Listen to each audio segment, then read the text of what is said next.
Hey everyone, I'm Rachel, And I'm Jen, and welcome to Devilish Bookworms, the podcast. where we read and review books and release episodes every Tuesday. This week we have Masquerade by Sangoyomi. Yay! Òdòdó is a young woman living in Timbuktu in the 15th century. Living as a blacksmith along with her mother and aunties, Òdòdó knows what it means to be an outcast and a social pariah. That is until she finds herself standing in front of a handsome stranger who will do anything to get what he wants. In this story of war and political unrest, Òdòdó will realize that living on the streets may be safer than living in a gilded cage. Dun dun dun. Dun dun dun. So, Rachel, let's dive in. So, in this book, which is stunning, by the way, the cover, first of all, is fantastical. But yeah, so Òdòdó is a blacksmith, which um they're looked upon as witches. Everyone calls them witches. And so they're kind of it's what's insane to me is like the concept of like people needing I mean, this is gonna be awful. This is gonna be awful. But like if you need someone, treat them well, you know?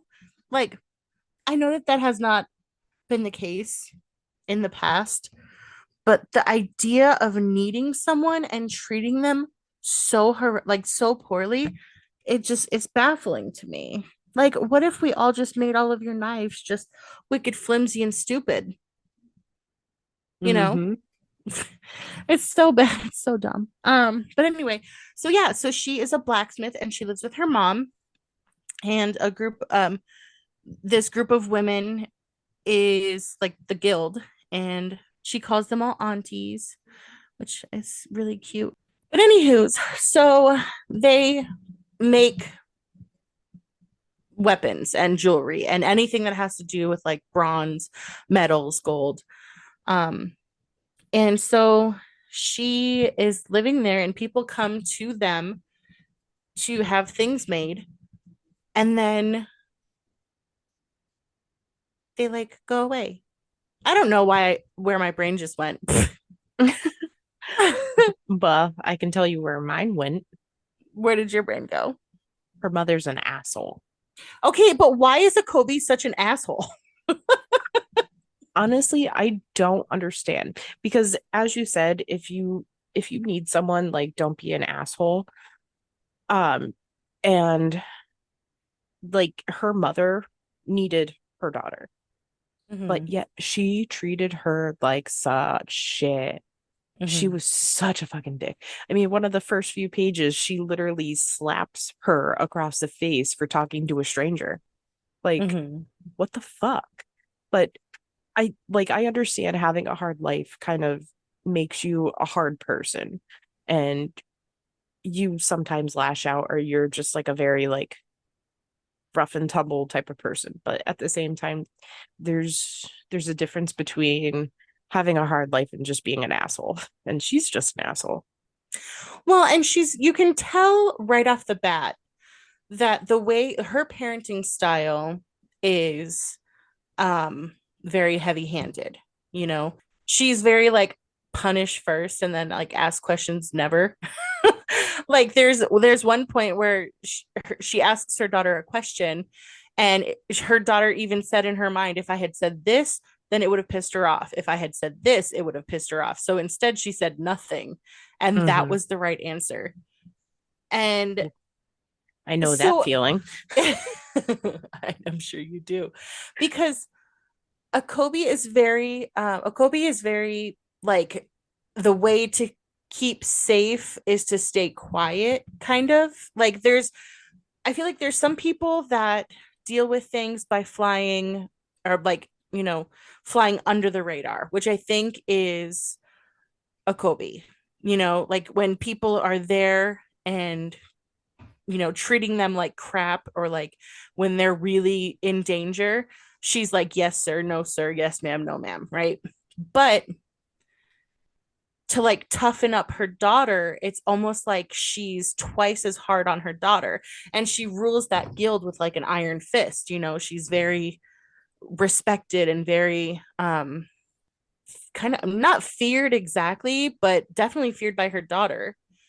And so it kind of sucks for Òdòdó, because she is not only like poor, she's an outcast because she's a witch or whatever they're saying to her, but then also within her guild, like she's treated poorly by her aunties. Like it's made very clear that like they don't love her and they just kind of tolerate her because they love her mom so much.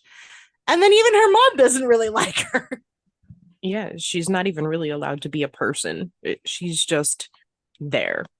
That's it. Mm-hmm. It's so sad. It's like, how do you live while you're not allowed to live? Yeah.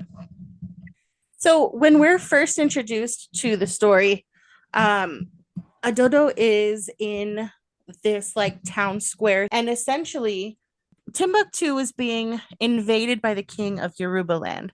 And when she's in the like town square, she's seeing a general who is kind of like on trial, right? Like as people do when you take over a land, you get the leaders and then they're kind of like on trial or whatever.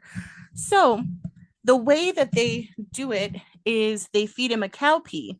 And if the gods do, like, if there's thunder and lightning, then you're sentenced to death. That's the gods saying that now is your time, like, to be executed.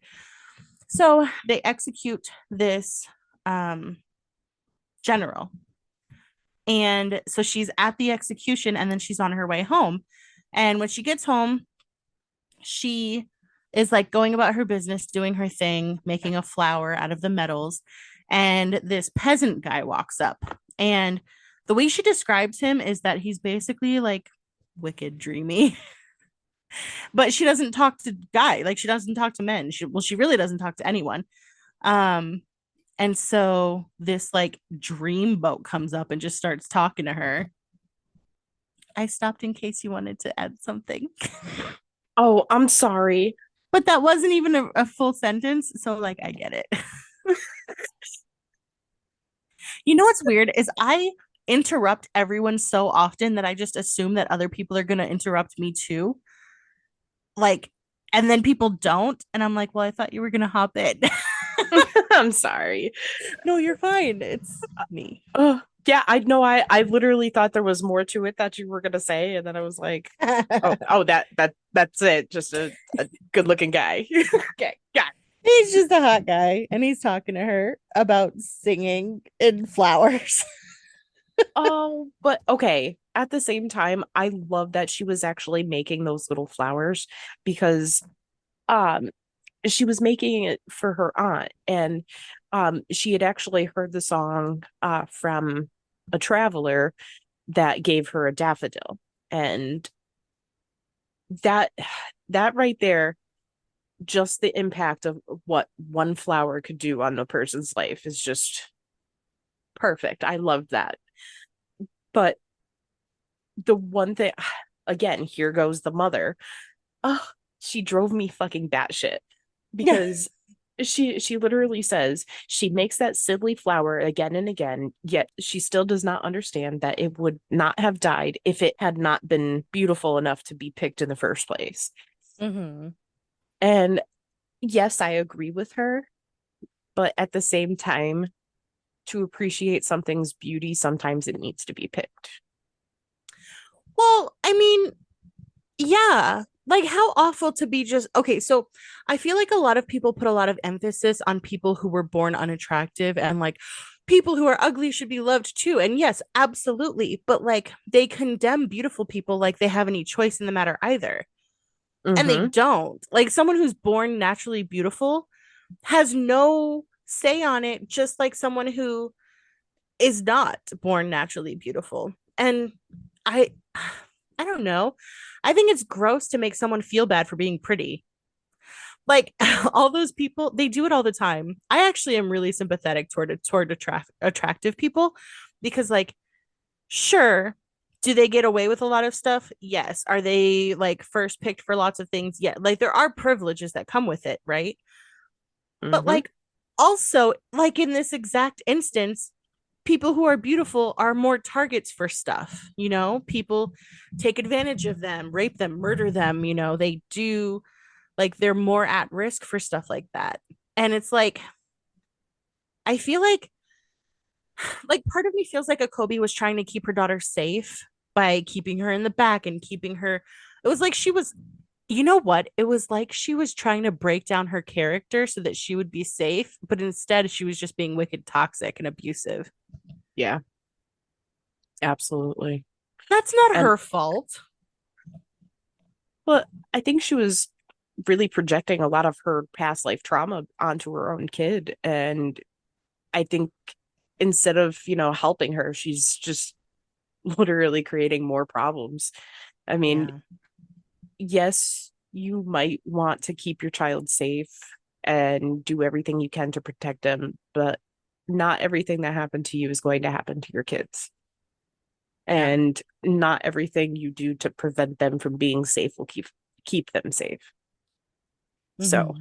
it's just she was pushing too hard, and I think she was doing more harm than good. I absolutely agree. I think that there's a difference between being aware of potential threats and understanding and being prepared and like knowing how to react in certain situations that I 100% think should be taught to people. Be aware of your surroundings, know what's going on, be aware Mm-hmm. of certain threats. But at the same time, you can do absolutely everything right and something can still go wrong. And so what you're doing instead is they're not being allowed to live their life and enjoy living. Now they're just like a neurotic mess and something still can happen, you know? Just like to Òdòdó. I mean, Yeah. there was a couple of soldiers that showed up, and her mother told her to go, like, get out of here, go sell your flowers, and to keep her safe. And what ended up happening? The soldier ended up finding her in the market, and Mm-hmm. it almost ended bad then. Oh wait, no, it did. It Because did, yeah. she got kidnapped. Mm-hmm. So I mean, again, she tried so hard to prevent something bad happening, and lo and behold, something still bad happened. And I think this is actually one of the perfect examples because Adodo does get abducted, you know, but if her mom had been instead of being the kind of person to be like go in the house, don't look at people, don't talk to people, she didn't really prepare her for things that could go wrong, right? So when Adodo was offered a drink from someone that she didn't know, she didn't think twice about taking it because she didn't Hmm. know that that was a concern. And that was part of her downfall. And Mm-hmm. it- yes, when you're in that situation, you don't think about it, or well, she didn't think about it. And then she's off somewhere else that she doesn't know anybody. She doesn't know where she's going, or, if she's going to die, if she's going to be a slave. She doesn't know anything. Mm-hmm. Thankfully, it slightly works out for her, but only to a certain extent. Yeah, it's like the light version of all those things. Like she wasn't sold into slavery, but she was held captive. Like she wasn't, you know, I don't know. It was like it worked out better than it could, definitely better than it could have. It could have been Yeah. so much worse. Yeah. But Instead ugh. of being taken into chains, she was taken into the royal palace, Mm-hmm. which, I wouldn't mind being abducted and getting put into a royal palace. That'd be pretty cool. Just, I'm here. I'm in mass. Just come get me. I'm in mass. I wouldn't mind. Okay, so here's the thing. So you know how like so morally gray MMCs do crazy things like abduct people, but with like good intentions, right? Well, I guess Aremo had good intentions, but they were selfish intentions, right? Well, I mean, I guess in morally morally great MMC would have selfish intentions too. Hold on, what am I trying to say? Honestly, I don't know. Where Well, were you going okay. with that? Well, because like I agree. I agree, that if someone who genuinely cared about me wanted to come and abduct me, no, that's so awful. Just kidding. Well, that's the thing. It's like we all have fantasies. Like, oh, that would be so awesome to, be brought into a lavish royal hut, Who fucking cares? But here's my but. And I put a lot of emphasis On your butt. on my butt. But it's like one of those things, like until it happens, you really don't know what you would do. You could Mhm. dream about it all you want, but someone kidnaps you, drugs you, and knocks you out, and all of a sudden you show up somewhere where you have no family, no friends, no way out. Mhm. It it's not always going to be so pretty. And in her case, it wasn't even that pretty. Like now she's stuck in these four walls for what reason? Because someone else wanted her. Yep. Someone else wanted her. And not like because she wanted to go, it's what they wanted, not what she wanted. Mhm. When will people ever learn? Well, and his justification was, well, you said you wanted to live here. So the person who, spoiler alert, but not because it happens within the first like two chapters, but the person who kidnaps her or has her kidnapped is Aremo, the king of Yorubaland, who was the person that she was talking to dressed as a hobo. Well, he wasn't even dressed as a hobo. He was just dressed in like a soldier's uniform. Just like a regular. I thought he was dressed as a hobo. Uh, well, I think it was just like because of how dirty he was that he looked like a Mm. hobo. But My you may be instant right. thought was like a less awesome well, not less awesome. Hold on. Oh, It was like a version of like the witch from Beauty and the Beast, like coming in okay. as a hobo, but like changing your whole life, but also like, I mean, See, I thought you were gonna say it's like a non-pretty version of Roman Holiday. oh no, I went with, okay, I get what you're saying. Well, she was And royalty also, sleeping on yes. the streets. Ah. Also, yes. I saw a clip of the haircut scene and I was like, ugh, like someone posted, I guess someone made a reel. Oh my God, how rude in the middle of the podcast. I'm just over here yawning. But someone made a reel of her getting her haircut. I love that freaking scene. She's like shorter. And he's like, no. And she's like, shorter. And then, of Honestly, course, he's drooling on her afterwards. Like, of course he is. I hated her hair short. Really? Yes, really. I hated it. I love Audrey's hair short. I so okay. I love certain styles of her hair, but short was not one of my favorites on her. I don't I know thought it was why. so cute. I just I love when she has her little ponytail. So anywho, so Òdòdó is brought into this little or to this, beautiful room filled with bronze and all these gorgeous adornments, and everything is so rich and incredible. And people start taking care of her. And she's so confused because she's like, I literally thought I was going to be sold into slavery. Like, what is happening right now? And they're like, they're like bathing her and like, uh, you know, Dressing her, feeding dressing her. her and all this stuff.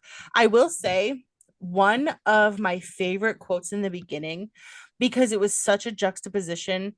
So we were literally told at the beginning of the book that her feet were dirty no matter how many times she scrubbed them, right? Mm.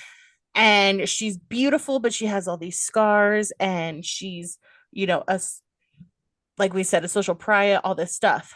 And then this one sentence to me was just a complete turnaround. It says, still showering me with compliments, they navigated around my robe to work oils, butters, and perfumes into my hair and skin until my limbs glowed black. And I Mm. thought, like, I thought that I was looking at like Brandy as Cinderella. You know what I mean? In my head, I was like, oh my God, like she is getting like literally the princess treatment right now. And I was so, it was like a Pretty Woman moment, right? Like she was just a full transformation. And I was so happy for her because after all this time of living on the street and like, you know, being such a like having such a hard time, it was like I was so happy for her that she was getting that princess moment. That moment did not last though. I Because know. what was it, the very next day, all of a sudden she wakes up and there's this woman standing there.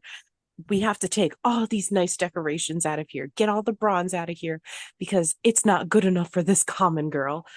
Yeah, she's like replace the bronze with gold because commoners' fingers shouldn't be like whatever. And I was like, who is this twat? Well, this twat was a Rimo's mom. Like, what is it with the mothers in this fucking book? I They're don't all know. they're all twats. They're like literally. Oh. Oh, we really have been on sync today.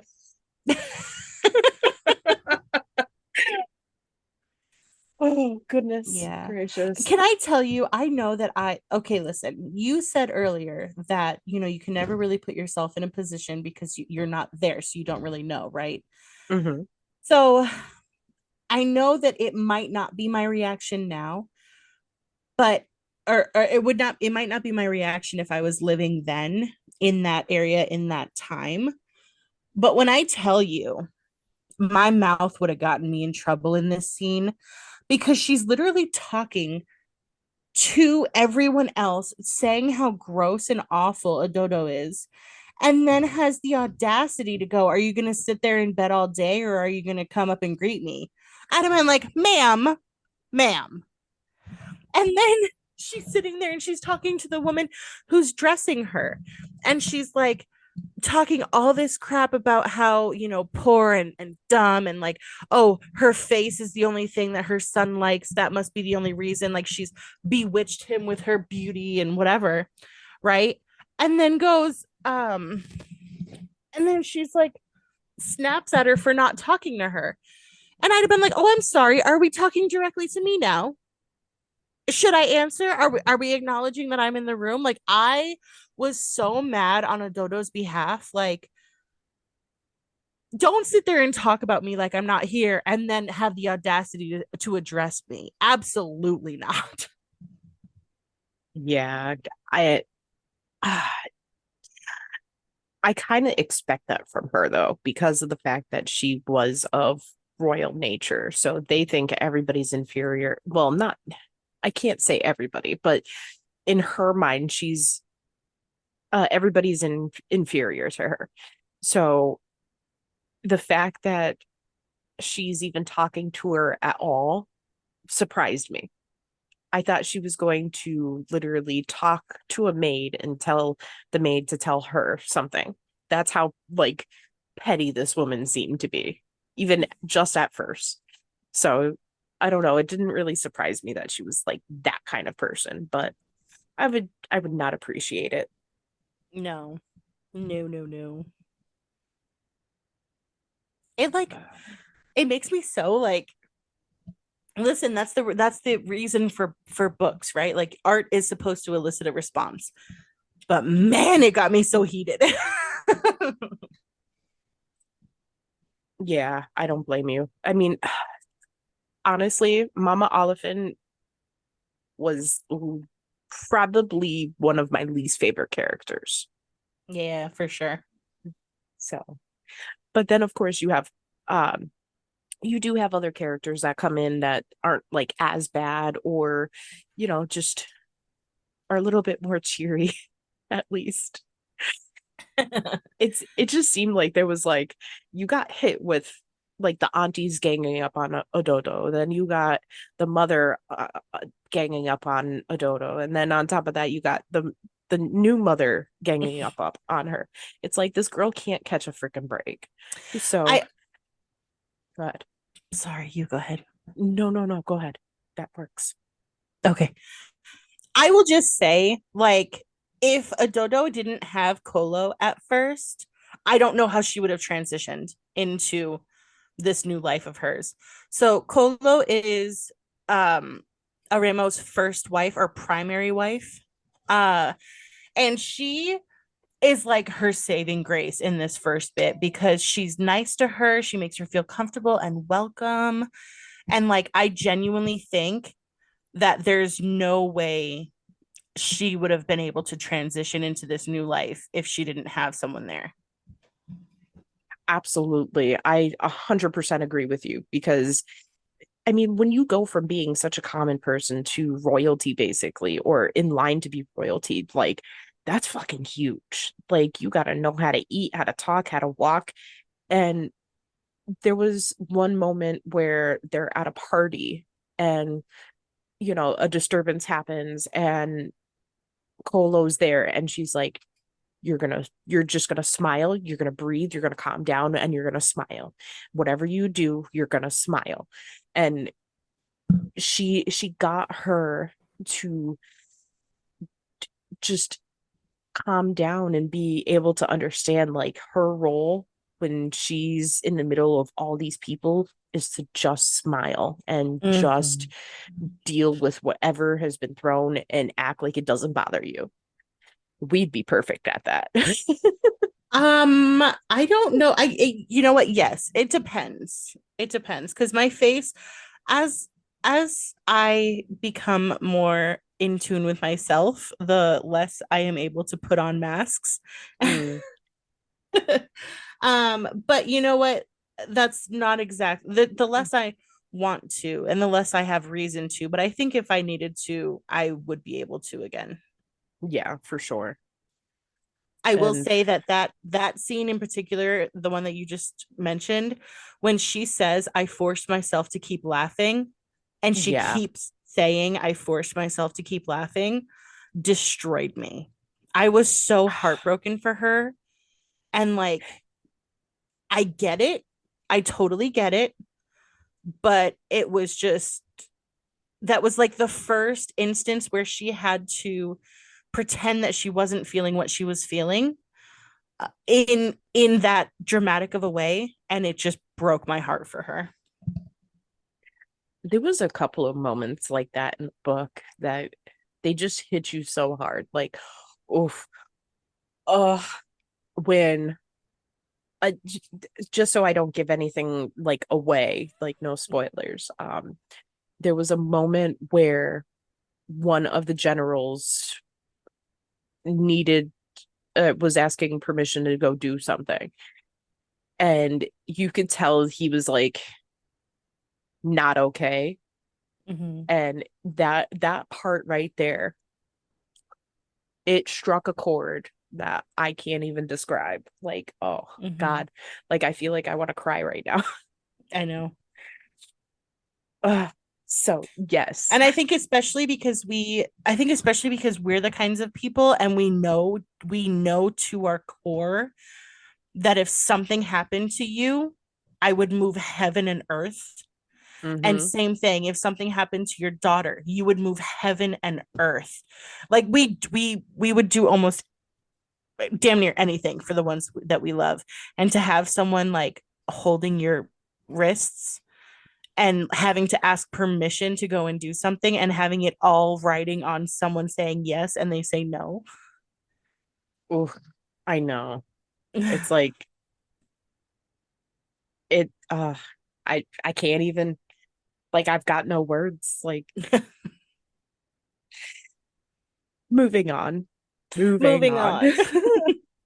There's something about characters and moments that when there's a deep understanding, but it's not openly discussed, it's like, or especially not at first, like if they have a conversation after, whatever, but when it's that moment of I see you see me, I'm seeing you seeing me, and then no one acknowledges it, or no, or they might acknowledge it, but not in a oh my god way, those little subtle I understand that you're understanding, that I love so much, when they're not over explained, they're not overproduced, they're not overdone. It's that subtle I see you understand. Oh, they break my heart. Like, I love them so much. I do, but I don't because, I know you don't. emotions, feelings. Yeah. Well, and that's why honestly I feel like you should like them even more than me, because they don't talk about them. It's just I see you seeing me, and we're not going to talk about it. We're going to move on. But I think it's because of the fact that I know, like I understand. And Yeah. I think that's why. Yeah. I do understand that knowing that someone is seeing you would be terrifying. No, yeah. So one of the things that I really liked about their culture was the fact the king wore a crown that covered his face. Mm-hmm. And I absolutely adore the reason why he said that it was a thing. And he says, "My face is of little importance to my subjects. It is only my title they know, something the crown assures. It is the glue that stretches over generations and merges every elephant, past, present, and future, into one ruler." And I think that was a really interesting concept because you don't need a face behind the ruler because the the whole making of a good ruler is their actions. And I think that crown, you know, will help determine whether it's a good good leader or a bad leader versus what does Mm-hmm. their face look like. So I love that. Especially Yeah. with all the problems that Òdòdó was having because of her looks. I thought it was real cute when he like lifted it up and was like, see, crown or no crown, I'm still me. There was so many moments where I was impressed with Arimo. Um, because no, hear me out. He no, I don't even want to say it. Honestly, dude, like I feel your apprehension, because there were some times that I loved a rainbow. I even posted on Threads one of his quotes, because I was like, Mm-hmm. "Oh my god, I'm melting in a corner now, right now, right?" And then Yeah. he would do something, and I'm like, "Are you fucking kidding me?" Yes. Like, okay, one of my biggest pet peeves about him was the fact that he was like, "Oh, this is so great," and then like I came up with this, and he took all the credit, and I'm like, "Excuse me, sir, that was not your idea. That was someone else's idea, and you are just discrediting everything that they they've done now." And oh God. So there was a really love-hate relationship with Aremo. Like one Mm-hmm. minute I liked him, the next minute he was being a misogynistic asshole, and I just did not. It was a weird dynamic, because it was like, when he loved huge, like he genuinely thought that he loved her more than anything, but Oh, then it was almost like his role as Alafin was preventing, like, you have to be hard and cold, and like like he was the commander of death, right? Like that's what they called him. But I almost feel like it's one of those instances where he had to be one thing for her and one thing for the country, or the greater good of his people and his land. And mm, I think his biggest downfall was that he had no idea how to reconcile the two. yeah. I 100% agree with you because there was one moment where she was questioning why he loved her. And he says, "What is love but a choice? I do not need to fall in love with you. I have chosen to step into it, and I pray that you will choose me as well." And I thought that was a great moment. But literally I think it was like the next page, he said, "Oh yeah, that was a great job, wife, but that's all you are is a wife." And it was just like, oh, what the fuck? Like, you can still love a person, still put them on that pedestal. You can still correct their faults, and you can still take their ideas and implement them into your life, but you don't need to downplay their role. You don't need to make them feel less of a person so you can feel like more of a person. And that's the biggest problem that most people don't understand about love. And it drives me nuts. And that's, I think, what my biggest problem was with him. Yeah, I think that was perfectly said. I had a lot of notes on this. I kept tabbing things and I was like, oh, this is sweet. Oh, this is great. This is bad. This is awful. One person that really had a big problem with um Aremo's taking Òdòdó as his second wife is Amoshewa.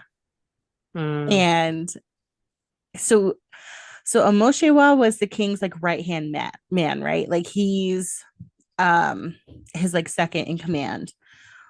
And even from like the get, right, he is like, I'm not supportive of this. He's like actively angry, like hostile and like angry, right? And we kind of learned that that's just his personality. But I don't know. I will say one thing, that for some reason I think his name is gorgeous. Omoshewa?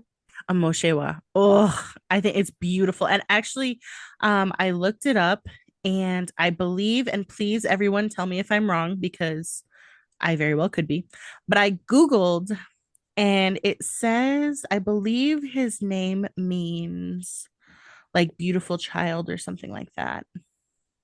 Hmm.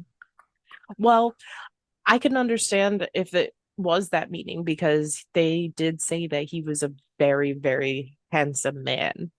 Like, Handsome but angry. yeah, they they described him as like godlike because of how handsome he was. This one, so this one says two, so I'm on names.org and it says two submissions from Nigeria agree the name Omoshewa means child is beauty and is of Yoruba origin. A submission from Nigeria says the name Omoshewa means beautiful child. So yeah, essentially, he's a gorgeous person. Just not um, at heart. but God, every time like I came across his name, it's a beautiful name. Um, but yeah, he did not like our dear Òdòdó. No, no, he did not. But I mean, he wasn't the only one that didn't, but there were also some that grew to love her. Yeah. So I want to talk about it's just a brief discussion about a moment with a guard and Òdòdó and Aremo. Aremo is teaching Òdòdó how to fight. Oh my God, I know. Sorry, I just It got just it. clicked. It just clicked. I was like, where's she going with this? This was literally probably my favorite part of the book. Oh my And God. so the guard is told to stand there and that Òdòdó is going to put him on his back. And so Aremo says, go ahead, Òdòdó, go for it. So she does, and she hurts her ankle, but the soldier doesn't move. And all of a sudden, he just, after a second, he goes, oh shit, type in his head. And he lays down on the ground and goes, good job, my lady. Or no, well done, my lady. And I lost it. I literally put down the book and I started dying. That's hilarious. Oh my God. Honestly, of all the moments that you could have made comical, that was the best moment that you could have chosen. Because it was such a hilarious. It was such a serious moment. And then all of a sudden he is just kneeling down and then lays down. Good job, my lady. Well done. That was hilarious. Hey, at least he listened. Right? He knew what to do. Yeah, pain of death. Yeah, I'm gonna lay down on the ground too. Pain of death. Oh Lord. I do want to highlight, I know that we haven't talked about it thus far. I do want to highlight the amount of description that the author put into like the culture, right? She talks a lot about the clothing, a lot about, the food and just the whole everyday life. And I thought it was gorgeous. It was so immersive, and you could picture it in your head, and it was just stunning. She talked about how Aremo's hair always came out of his braid, and she talked about Kolo's bantu knots, and oh God, it was she painted you a picture is what she did, and it was stunning. Yeah. And I literally fully immersed myself, and I read this quicker than I anticipated. I've been done for a couple of days now. But it was so good. At what how she described everything, and I literally felt like I was watching a movie, not reading a book. Mm-hmm. That's the only way I can actually describe it. And it was really good. Yeah, I thought it was fantastic. And if she mentioned the yams one more time, I was like, I need to go get me some yams.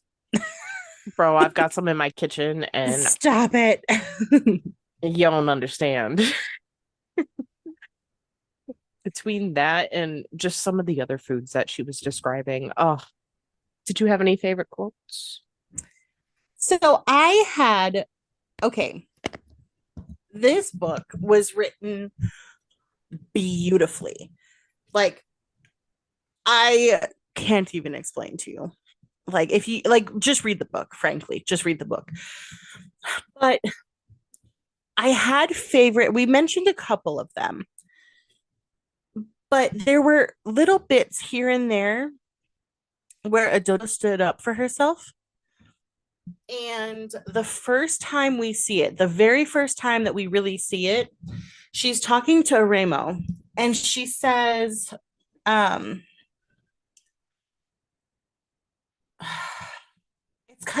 it's a couple paragraphs, but please hold. So it says, the placation only irritated me. I already knew that what Aremo wanted. My days were spent fulfilling his wants, exercising to bear his future children, learning so he would not have a simple wife, gossiping so he could stay one step ahead of his nobles.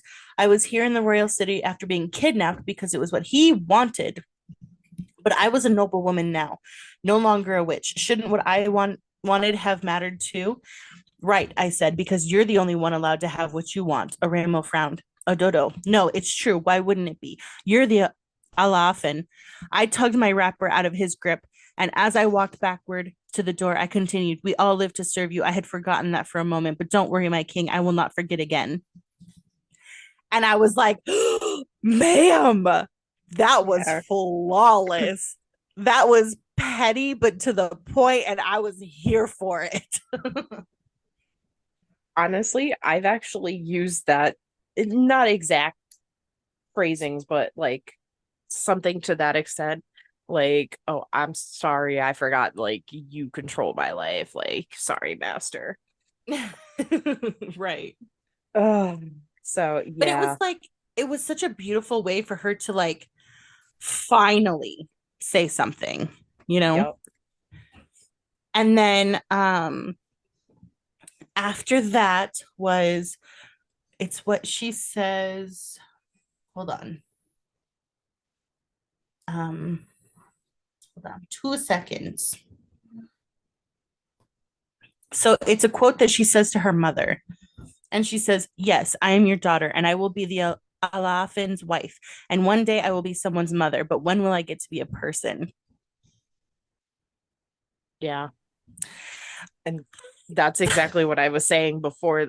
Like, she really had no choice, a chance. They Yeah. did not let her. Oh, that poor honey. Yeah. And I love the fact that she didn't put when do I get to be me or when do I get to be myself or when no, it's not even about like her. It's like when do I get to be a person? Yeah. Because they never treated her like a human being. They've always Mm-mm. just treated her like garbage. So Mm-hmm. What about you? Mm-mm-mm. What were your favorite quotes? Okay. Hold on. Let me get some light up in this bitch. It's starting to get dark. Uh Blinded by the light. Sorry.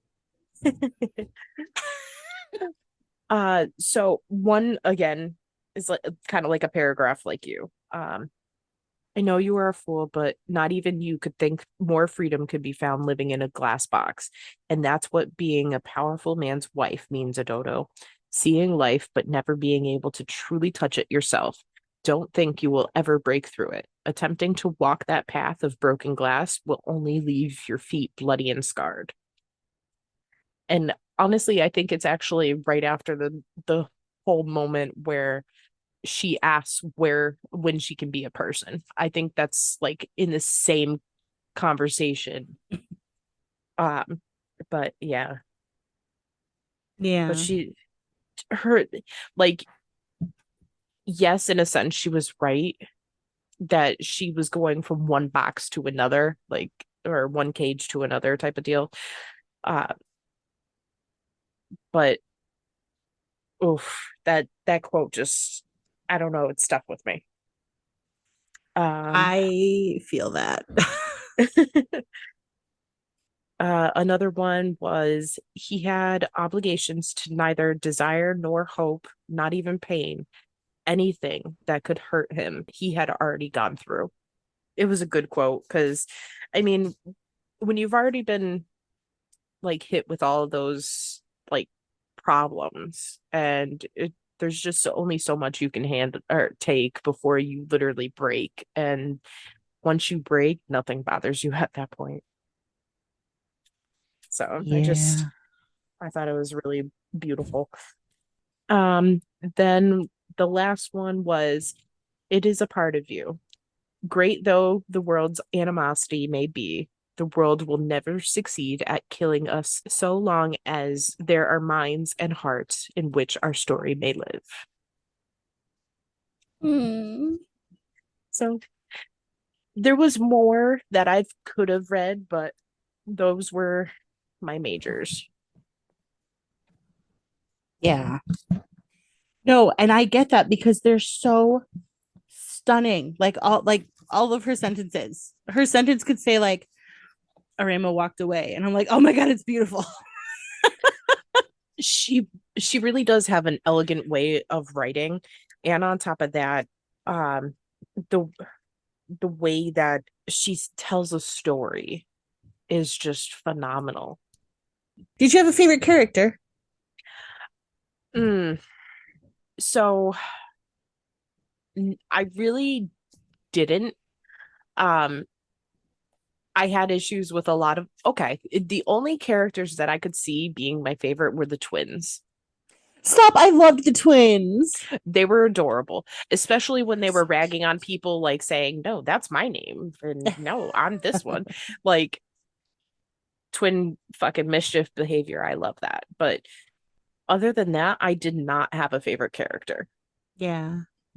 When she said, or when they said, "Don't worry, you'll still have us," or whatever, I was like, "Oh my God, my Oh, heart." we'll still be your friend. Oh, Yeah. Oh my God. yes. They were Um, adorable. I loved them. Yeah. What about you? My favorites, I actually did have the twins down as two of my favorites. Rotini. Okay. I love Rotini. And I'm gonna say Banu. I don't think I said that right. I think I did. Banu. The elephant, because the elephant was done dirty and I don't want to talk about it. Trigger warning, I don't want to talk about it. That poor honey. anyway. Anyway. Yeah, I would say Rotini and the twins. Okay. I thought at one point that Amoshewa was going to be, but the story did not turn out that way. I can dig it. I will say Rotini kind of almost took the place that I thought Amoshewa was going to. Okay. So, Masquerade is the debut novel from Sangoyomi, which I have been saying her name wrong this whole time. I didn't know the S. I didn't know S's in, Nigerian, but now I do. It's a sh. So, Sangoyomi. And she has her Instagram and threads is OOSANGOYOMI.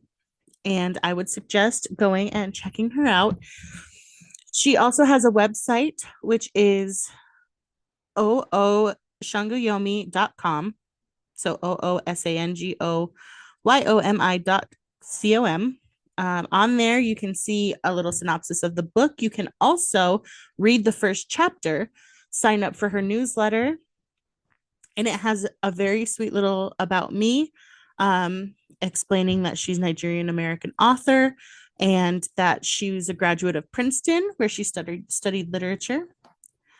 And she has events coming up. Saturday, August 10th, she'll be in Arlington, Virginia for the SIBA. Oh my God, I'm so sorry. I don't want to say the name because I don't know if it's SIBA/NAIBA's New Voices, New Rooms trade show. And then Saturday, September 14th, she'll be in Jackson, Mississippi for the Mississippi Book Festival. Well, that sounds cool. So I very much, first of all, suggest reading the book. I bought the book, which we need to talk about that, Miss Sangoyomi, because I just noticed on her Instagram, which we do follow her on Instagram, but there's going to be a special edition with sprayed edges.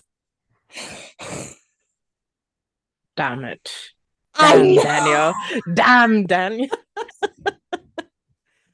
So the limited edition will have custom digital edge designs, with solid top and bottom, signed book plate, hardcover. I am so sad. Listen, I love the one I have. The one I have is stunning. Mm-hmm. But those sprayed edges, though. I know. I'm just happy I own it. That is all I can say.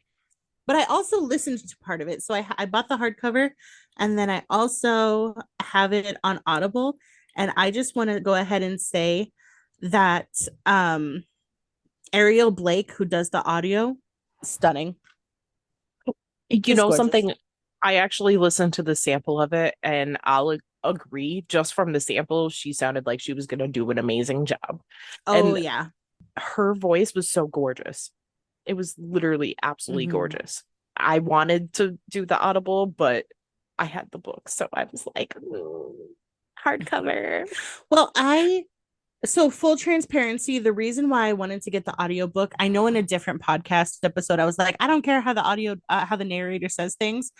I wanted to make sure, because some of these, I mean, obviously some of the names I've never been exposed to before, like I've never seen. And so I wanted to make sure that I got the pronunciation as close as possible. I'm sure I butchered some. I'm really sorry. I've tried. Hey, Um, I'm just gonna say Amoshewa for the rest of my life. I need to find someone with that name so I can be like, "Hi, I like your name." It's beautiful. It's like a song. It's like, well, and that's kind of like her writing. yeah, facts, strong facts. Uh, all right. So Anywho, everybody go buy this, go read it, and yeah, enjoy it. yeah, 1000%. So Jen, go ahead and if you can, tell everyone what we are reading next week. So next week we are reading When the Moon Hatched by Sarah A. Parker. Yay! It's a big boy. A big boy. This is another one of those books that we've had on our TBRs for actual ever. Seriously, literally fucking forever. It's like 500 pages. I have to listen to this one too, because there's no way, guys, a book a week is a lot. I'm like, I mean, as you know. Yeah. So everybody like, follow, subscribe, and do all the things. And we'll see you next week. Bye. Bye.